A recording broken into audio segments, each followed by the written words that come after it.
Welcome to Chapter 6. We're going to start off with 6.1 only, and that covers inverse circular functions. So let me review for you inverse functions. So here is a regular function, and here is the inverse function. Now what do we notice about the graph? The graph of any inverse function is going to be the reflection of the original graph across the line y equals x. So for example, this red graph right here, reflected across y equals x, gives us the blue graph, and that's the graph of the inverse function. So let's consider the parabola. If you were to reflect this parabola across y equals x, what would it look like? Well, you would end up with this red graph here. And this red graph here is y equals plus or minus the square root of x. But this red graph here is not a function. So what do we do to limit this graph so that we can have some sort of inverse function for squaring? We know we have an inverse function for squaring. It's called the square root. But this red graph is not a function because it fails the vertical line test. So what we do is we limit the square root function to only the upper half. Okay, so what that does is that gives us a domain and range restriction that allows us to take a graph that otherwise would not be a function because of the vertical line test and make it a function. So we can force the parabola to have an inverse function by erasing the bottom half of the graph. So let's consider sine. If you were to flip sine, reflect it, across y equals x, what would the graph of sine look like? Well, it would look like these green dots right here. This is the reflection of sine across y equals x. What you notice is that this is not a function. It will fail the vertical line test. So what could we do to make this graph a function? Well, if we could keep only the part that starts right here, let's trace this down to here. If we could only keep this part right here, this purple part here does not fail the vertical line test. So this is going to be sine inverse. And sine inverse is written two different ways. We see it with the -1, just like you would a usual notation for an inverse function. You see this on the calculator. Another way of writing this is arc sine. Arc sine and sine inverse are the exact same thing. And arc sine, sine inverse, just like the square root function, is a limited piece of the original reflection. This is a very limited piece. So let's think about the domain and range of this function. Well, the domain is going to be from -1 to +1, right? That would be formally the amplitude of the regular sine graph. So the range of the regular sine graph becomes the domain of the sine inverse. And then the range of this graph is from -π12 to +π12. Okay, so we see that right here. Here's another version of this. We're going from -1 to +1 in our domain, -π12 to +π12 in our range. So let's start by finding some inverse sine values. Okay, so if you have the equation y equals arc sine of √3/2, you should be thinking, at what angle would I have an output of √3/2? Now, on the unit circle, there are a couple locations where we have a sine value of √3/2. We have a sine value of √3/2 up here, and a sine value of √3/2 up here. And so if you were solving the equation sine x, or sine theta, doesn't matter, is equal to √3/2, you would have an infinite number of solutions. You would have these two solutions here at π3 and 2π3, plus every other multiple of 2π added onto that, right? So you would end up with your π3 plus 2 pi k.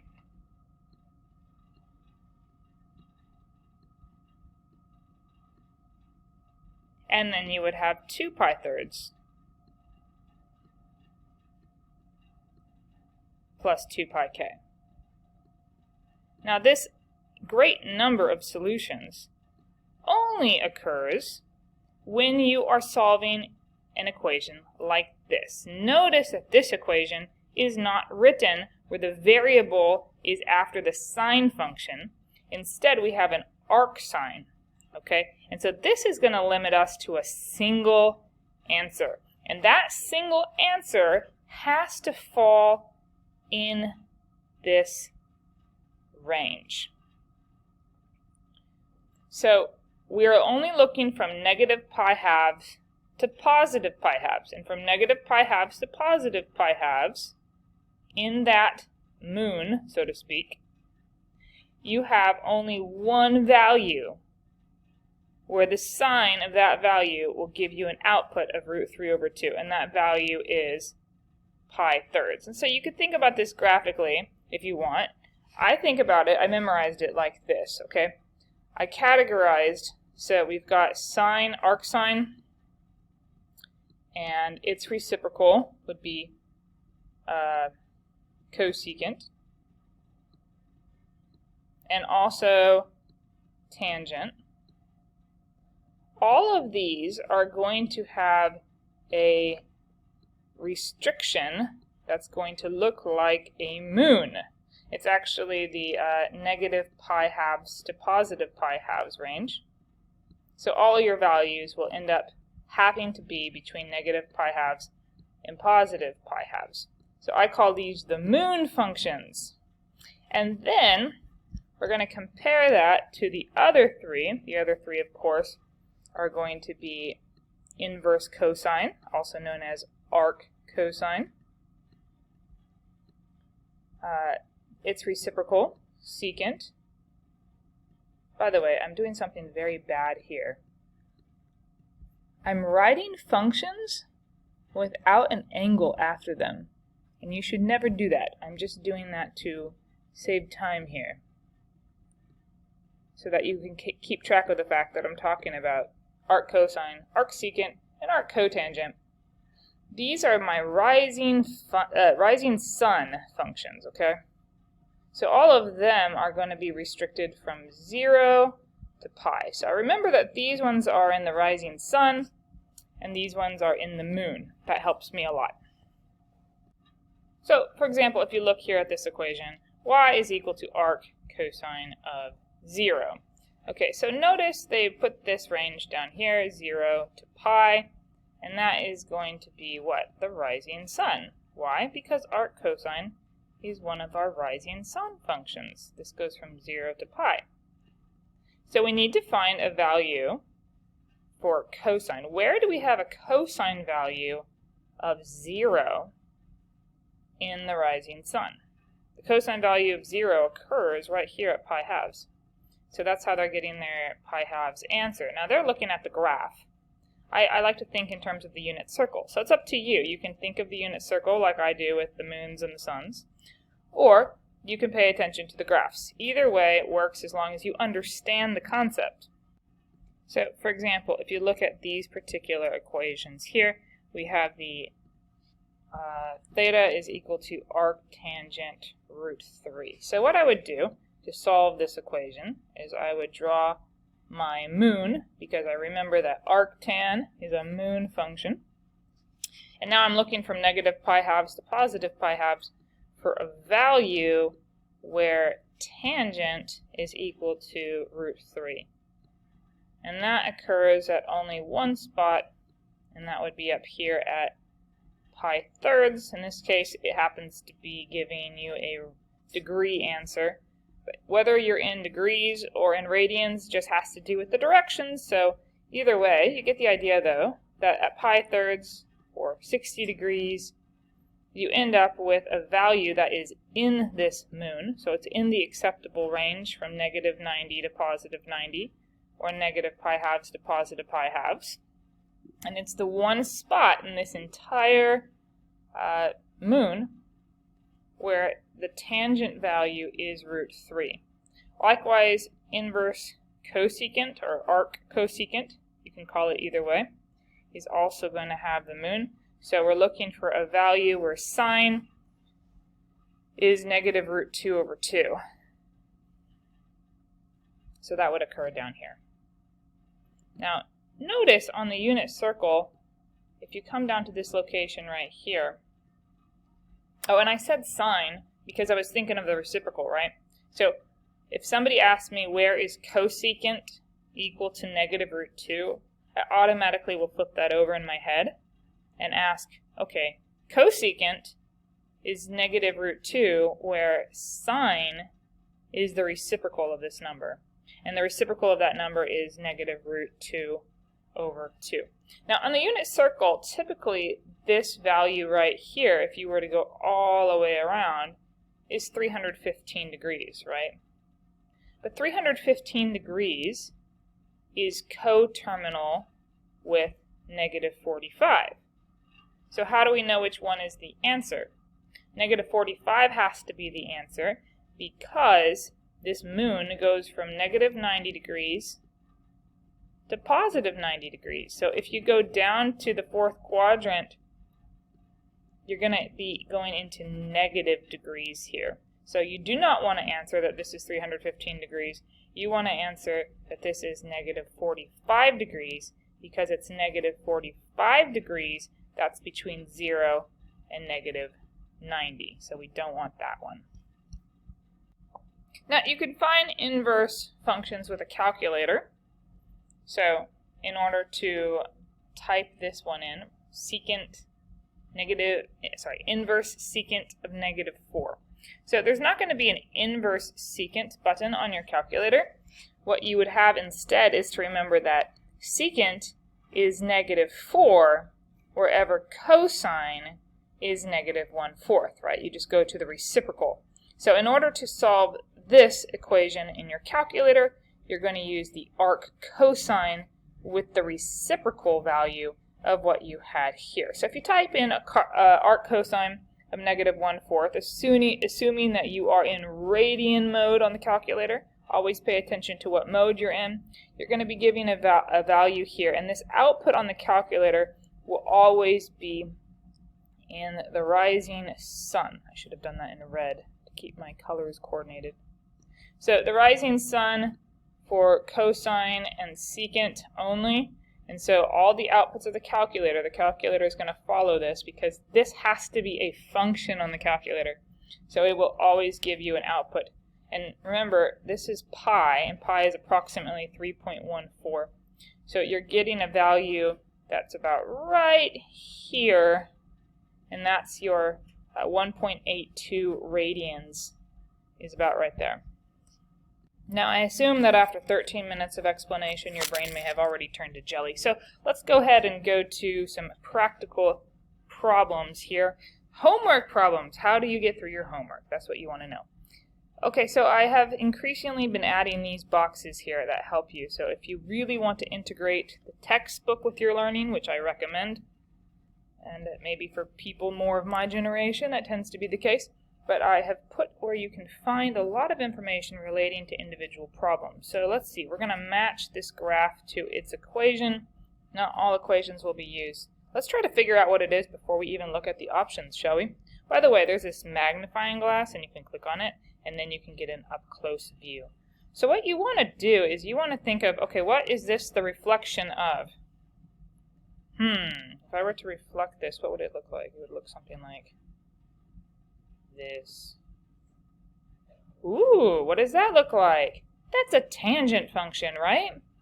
So what that means is that this blue graph here must be arctangent. So in every single case, this is what we're going to do.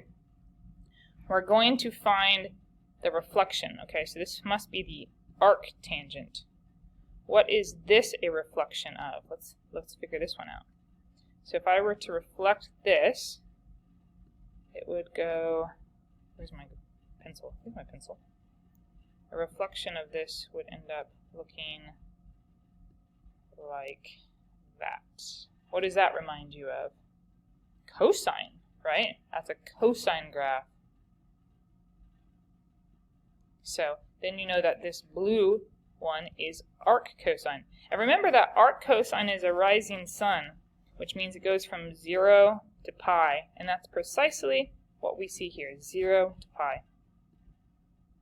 So that was arc cosine. And for each of these, you can do the same thing again and again and again. Now, I'm going to skip that one, let you try to figure that one out. What about this one right here? This is an interesting one. This graph probably does continue. It's just got this asymptote. So you think to yourself, what could this possibly be? What would this look like if I were to reflect it? It's like, maybe that. What is that? Oh, you know what that reminds me of? That reminds me of a graph that goes like this. And what does that remind you of? Maybe a graph that goes like this. This one is a harder one to figure out. So this blue graph here is what? Sine. So what does the red graph have to be? The red graph would have to be cosecant. So if the blue graph I added was sine, and what we have piggybacking off of sine right here is cosecant, that means that the original graph would have to be arc cosecant. Get this pencil off here. Arc cosecant.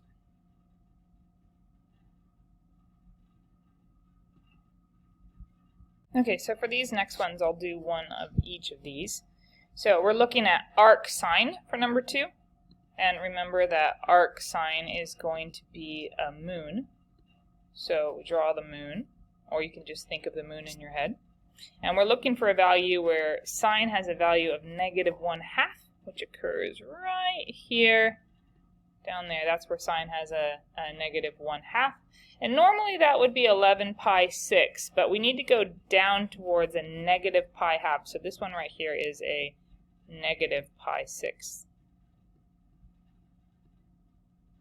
So that would be your answer for this first one. This is a negative pi 6.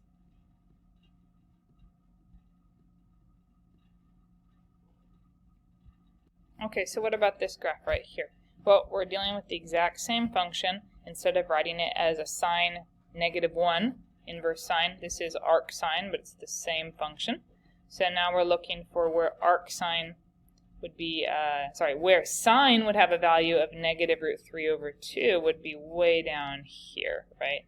And so that's going to be at negative pi thirds. And so that would be your answer for this one right here. Negative pi thirds. So just use the unit circle. A lot of unit circle problems.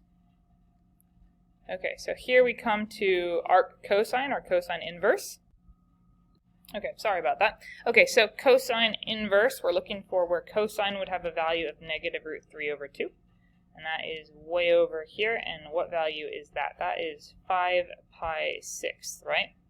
So we would see that right here, 5 pi 6. So these ones are pretty simple. They're pretty straightforward. Just go to your unit circle, make sure that your answer is in the moon or the sun appropriately, depending on the function. You get the idea.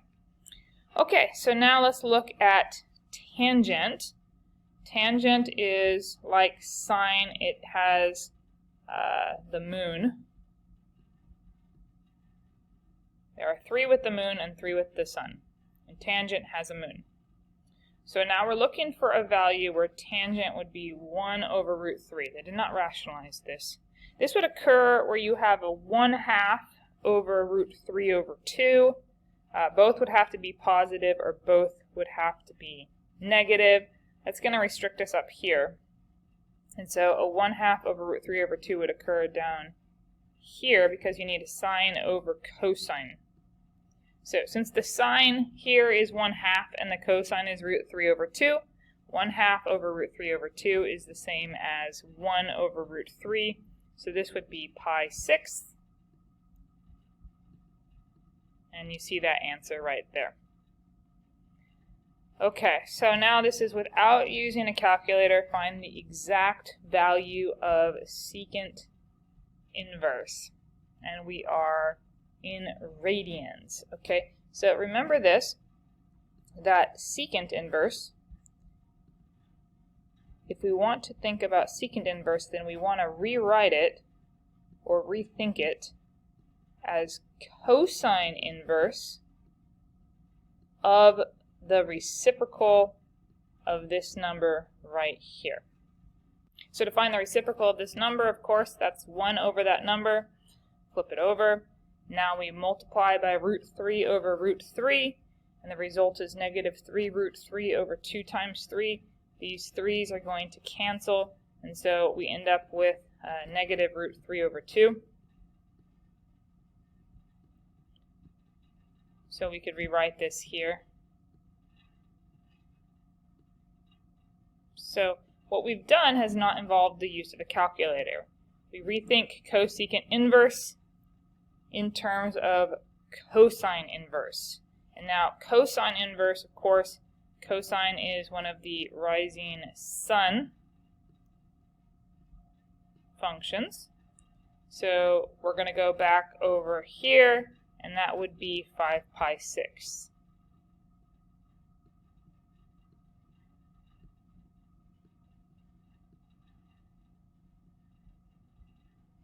Okay, and then we come to some calculator problems, and for these calculator problems, go to page 260 of your textbook. There's an example that walks you through how to use your calculator. And then we're going to come to these more complicated questions, and these I will demonstrate for you on the board. Okay, question number 11. How are we going to figure this out? Okay, well, first we're going to come up with a dummy variable. And we're going to let what's inside the parentheses be equal to that dummy variable, okay? So we're going to let theta, that's my dummy variable, equal cosine inverse 12 over 13. Then what I can do is I can rewrite this as what I'm really trying to find is the sine of theta, okay?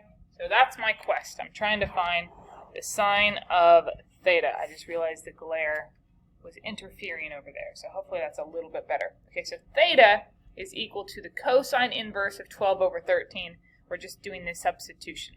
So now let's come back over here and let's draw a triangle to represent this. Now, we know that cosine inverse, arc cosine, is in the rising sun. So wherever this theta value is, it must be between 0 and pi. Furthermore, this is a positive value here, so that gives us the first quadrant. So in the first quadrant, I'm going to draw a triangle.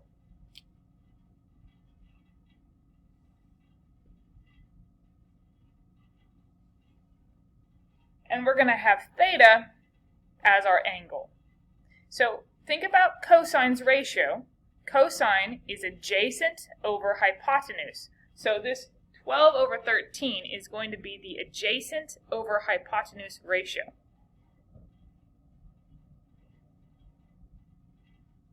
So then we only have to fill in the missing side. This is a 5, 12, 13 triangle.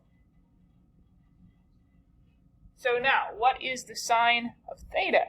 Well, the sine of theta is 5 over 13, opposite over hypotenuse.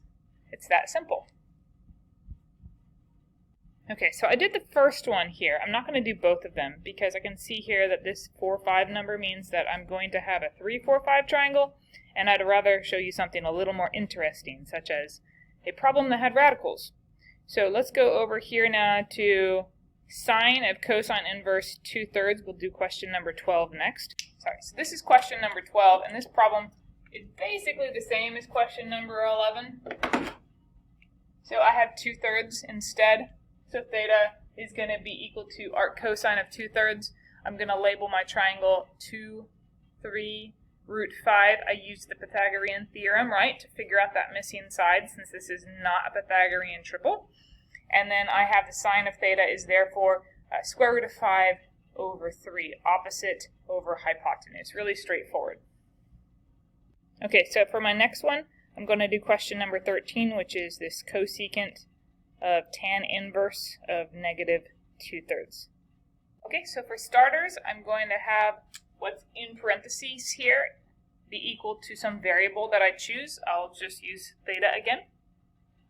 Theta is equal to tan inverse of negative 2/3. Now remember that arctan falls in the moon, so we're looking at either the first quadrant or the fourth quadrant. Since this is a negative value, that's going to put us down in the fourth quadrant.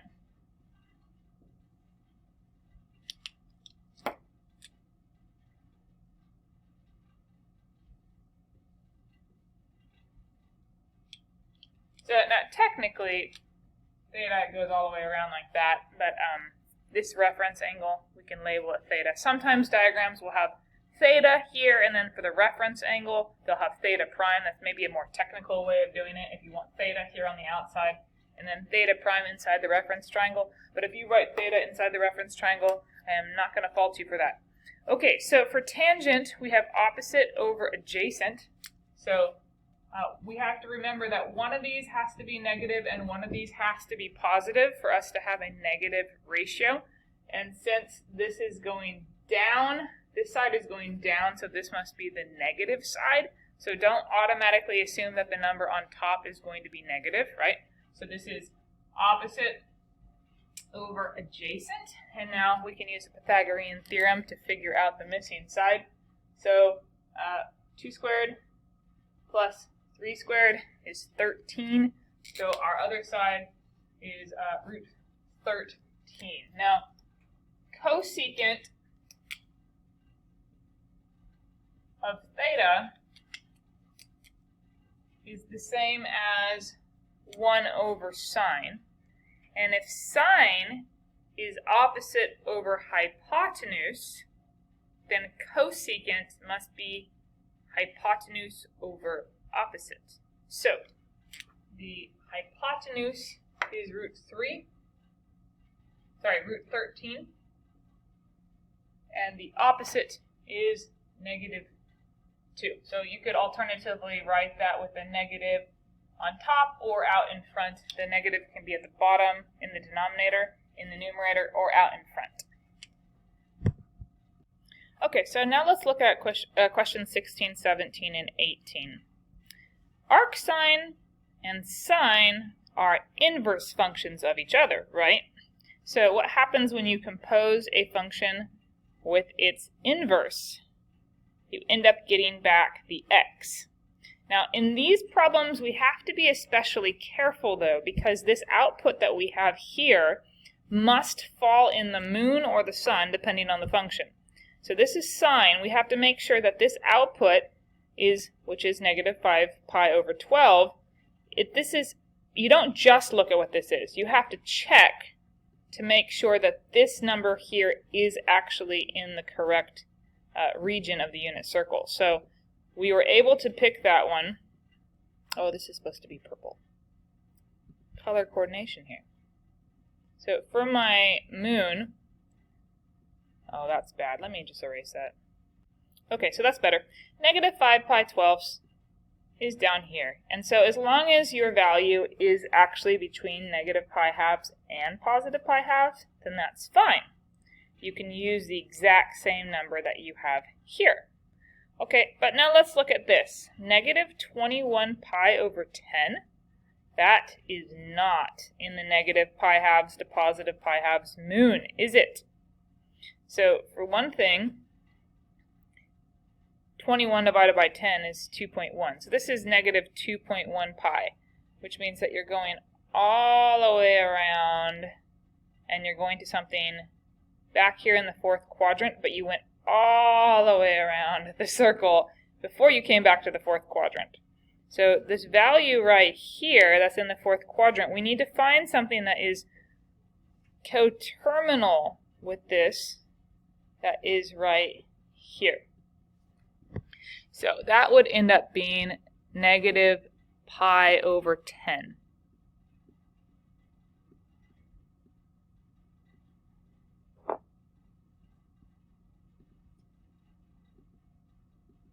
Now, it just so happened that we did have something that was coterminal. But what if we end up with something that is not even in the fourth quadrant? What if we had a value that was in the second or the third quadrant? So now I'm going to show you another way to do these types of problems. So I've changed it to a different value here. So what we would do is we would just work our way from the inside out. Okay? So we would rewrite this as arc sine. And this might make more sense to you anyway. First, what we're going to do is we're going to evaluate what is the sine of negative 35 pi over 6. Okay, so let's get out our unit circle. And we need to find 35 pi over 6. Okay, so 35 over 6 is 5 and 5/6, right? So we're looking at negative 5 and 5/6 pi. I don't usually work with mixed numbers, but it helps me locate something. Now you can also find something that's coterminal.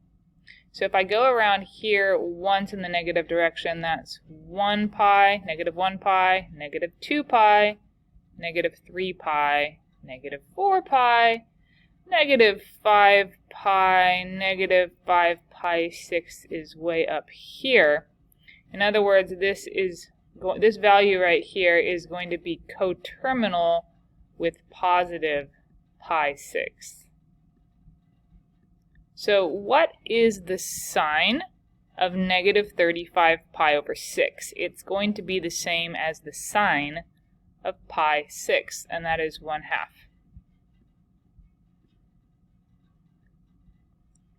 So then you take the arc sine of 1/2, and the arc sine of 1/2 is whatever value of sine that's in between negative pi halves and positive pi halves, because we need to stay in the moon.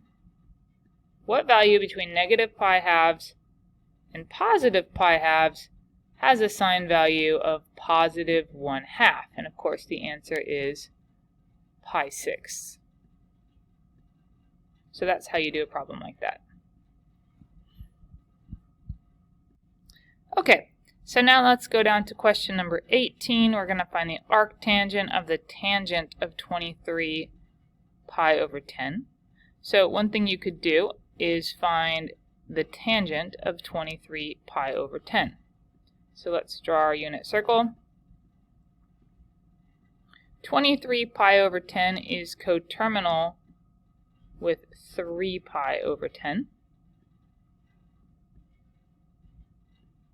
That's because 20 pi over 10, which is what I've subtracted 20 pi over 10 from this original value here. If you subtract 20 pi over 10, you're subtracting 2 pi. So 23 pi over 10 is coterminal with 3 pi over 10. So this one is actually between the negative pi halves and positive pi halves. You don't even have to have the exact value. You can just conclude that because 3 pi tenths is between negative pi halves and positive pi halves, that is going to be your answer. So this answer right here is 3 pi over 10. So now for 19, 20, and 21, you see that these are not the same as the previous problems because we're not dealing with two functions that are inverses of each other. So instead what we want to do is we want to use the unit circle for each of these. Let's just do number 20. So if I pull up the unit circle, I'm going to, come on, there we go, find 7 pi fourths. So 7 pi fourths is right here. What is the cosine of 7 pi fourths? The cosine of 7 pi fourths is root 2 over 2. So now I can rewrite this. So I rewrite this as the sine inverse of root 2 over 2 because the cosine of 7 pi fourths is root 2 over 2. And the sine inverse of root 2 over 2, root 2 over 2 is a positive value, so for sine, that's going to be up here in this quadrant right here. And so the value that we end up with is pi fourths.